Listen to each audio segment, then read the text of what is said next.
Intinya si Tiko itu bukan anak kandung dari Pak Herman sama. Dan intinya keluarga dari ayah si Tiko ini bau-baunya menjurus ke warisan rumah mewah itu. Kembali lagi, Bu Eni tidak siap miskin. Halo, assalamualaikum. Izin stop videonya, Mbak. Di sini mbaknya berkomentar bahwa Bu Eni tidak siap miskin. Nah, satu pertanyaan saya sama mbaknya. Mbaknya siap miskin tidak? Nah, jujur nih, kalau saya tidak siap miskin. Kita tidak munafik. Ya, itulah memang jawabannya. Tidak ada orang yang siap miskin dan tidak ada orang yang mau miskin. Kenapa orang bekerja keras, banting tulang dari pagi sampai malam? Ya karena belum siap miskin. Apalagi seperti Bu Eni yang biasa dengan cuan banyak, tiba-tiba down dan suami juga pergi. Nah, di sini saya tidak bilang bahwa suaminya meninggalkan Bu Eni dan Tiko. Tapi kita tidak tahu cerita sebenarnya. Alhamdulillah sampai sekarang masih ngikuti berita dan informasi tentang Tiko sama. Walaupun di tengah-tengah kesibukan aku masih tetap lihat channel YouTube-nya Bang Satria dan juga Bang Bro. Nah, kalau tadi di video aku sebelumnya aku ada nge-stitch ya video darinya Bang Satria seputar tentang tujuan awal. Nah, satu persatu tujuan awal yang selama ini difokusin sama para YouTuber dan juga yang bantu Tiko itu sudah mulai terwujud. Kalian tahu apa? Yes, yang pertama adalah kesehatannya Ibu Eni. Kemarin Pak RT dan juga Tiko itu sudah berkunjung ke rumah sakit tempat Ibu Eni dirawat. Dan kalian tahu apa perkembangan kesehatan Ibu Eni? Sudah 90% hampir sembuh. Dan yang pertama kali yang bikin speechlessnya, Bu Eni ini tanda sama Pak RT, bahkan sama beberapa tetangga yang juga berkunjung ke situ. Speechless aku nggak. Setelah rumah mewahnya kembali bersih dan menyala, Tiko ingin buka usaha sambil menjaga mama. Sebelum kita mulai, silakan klik tombol subscribe terlebih dahulu agar tidak ketinggalan info menarik lainnya. Niat Tiko menjadi pengusaha, tapi laki-laki 24 tahun yang hidup di rumah mewah dengan gelap gulita dan tanpa saluran air bertahun-tahun itu tak tahu usaha apa yang akan dibangun sekarang ini. Pengen ngumpulin sedikit modal untuk aku bisa lebih gampang usaha sambil jaga mama, kata Tiko. Setelah menjadi idola banyak orang, di kepala Tiko mengumpulkan uang. Duit itu disiapkan agar dia lebih gampang membuka usaha. Di samping menjaga mamanya, dia mengaku belum punya gambaran usaha apa yang akan digeluti. Di kepala hanya ada sosok ibu, perempuan yang disebut-sebut depresi dan bertahun-tahun lebih banyak menghabiskan waktu di rumah. Dan kini dirawat di rumah sakit khusus daerah Durensawit, Jakarta Timur. Ya, aku pengen usaha. Nggak tahu usaha apa nanti, aku yang penting punya usaha. Pengen ngumpulin sedikit modal, nanti untuk aku bisa lebih gampang usaha sambil jaga mama. Sekarang aku lebih fokus ke mama, ucap Tiko pelan. Kalau saya sarannya, dengan kekayaan yang rumah yang begitu besar, kenapa gak jual aja?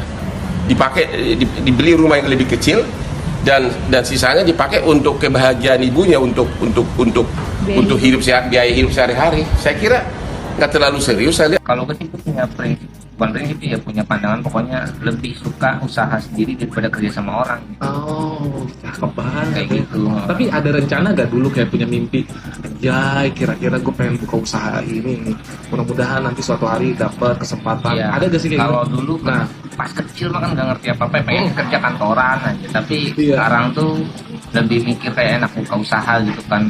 Sudah seolah-olah memang penuh menyalahkan eyang saya. Alhamdulillah sekarang nama Eyang udah bersih. Dan sekarang yang kotor jadi namanya cucu Eyang sendiri nih. Kenapa bisa kotor ya? Karena omongan yang keluar dari mulut cucu Eyang sendiri. Nah, kalau udah kayak gitu nanti mau nyalahin siapa ya? Terus mau klarifikasi lagi kemana ya? Terus bakal minta bersihin ke siapa ya? Ngotorin sendiri, nanti minta bersihinnya ke orang lagi. Ini saya kasih tahu. Kemarin Sebelum Tiko viral dengan ibunya, Anda kemana saja? Hah? Kok mulai sekarang Anda menyusun rencana, menyusun kata-kata, menyusun strategi? Mulailah kata-kata Anda semua sekeluarga mengatakan Piko ini adalah anak pungut. Ya, saya yang menonton video ini, kita doakan semoga ibunya Tiko ini cepat sembuh. Kalau dia sembuh nanti, semua akan terungkap dan akan terjawab. Tegaskan rumah mewah terbengkalai di Cakung milik keluarga Tiko. Ketua RT, saya tahu sejarahnya. Ketua RT Komplek PLN Cakung, Jakarta Timur, Noves Haristeja, memastikan rumah mewah yang ditinggali Tiko dan ibunya, Eni Sukaisi, merupakan rumah milik keluarga tersebut. Hal itu diungkapkan Noves usai adanya tudingan bahwa rumah yang ditempati Tiko dan keluarganya itu bukan milik pribadi. Yang bilang siapa? Rumah bukan milik keluarga Tiko. Yang saya tahu dari awal, dari rumah ini seperti saat ini jadi begini yang tinggal Tiko, mamanya, dan papanya, tegas Noves kepada wartawan di kediamannya. Noves yang memang sudah tinggal sejak kecil di komplek tersebut merasa tak terima jika ada yang menyebut bahwa rumah itu bukan milik keluarga Tiko. Ia pun mengaku mengetahui sejarah rumah tersebut sampai pada akhirnya ditempati oleh keluarga Eni Sukaisi dan Tiko. Tahu sejarahnya dari rumah ini sebelumnya namanya Pak Joko sampai dibeli oleh bapaknya Tiko. Saya tahu yang menempati rumah ini bertiga, Tiko, Eni, dan Susanto, ucapnya. Kendati demikian, perihal rumah mewah itu dikabarkan hendak dijual setelah kondisi Eni mengalami sakit. Noves sampai saat ini berkata tak mengetahui hal tersebut. Dirinya hanya menegaskan bahwa hingga kisah Tiko mencuat ke jagat sosial media, rumah mewah itu masih ditempati Tiko dan Eni. Kalau itu saya kurang tahu. Yang saya lihat, rumahnya masih ditempati Tiko dan mamanya, pungkasnya. Rumah mewah milik keluarga Tiko Pulungan Mustika dikabarkan dibeli dari seorang pensiunan karyawan perusahaan listrik negara atau PLN pada tahun 2000 di Komplek PLN Cakung, Jakarta Timur. Hal itu terungkap berdasarkan kesaksian dari tetangga di lingkungan tempat tinggal Tiko, yakni Jahja Krisna. Ya kan? And then satu lagi, logikanya setelah bercerai dia ninggalin Bu Eni dengan rumah besar dan katanya dengan meninggalkan perusahaan itu. Kamu percaya? Saya enggak. Orang bodoh mana yang mau meninggalkan perusahaan yang udah capek-capek dibangun dari nol sampai udah berhasil ditinggalkan gitu aja, kecuali memang ada sebabnya atau memang udah tahu tuh perusahaanmu bangkrut. Makanya ya udah ambil aja tuh kan gitu. Dan setiap omongannya si Ika ini ujung-ujungnya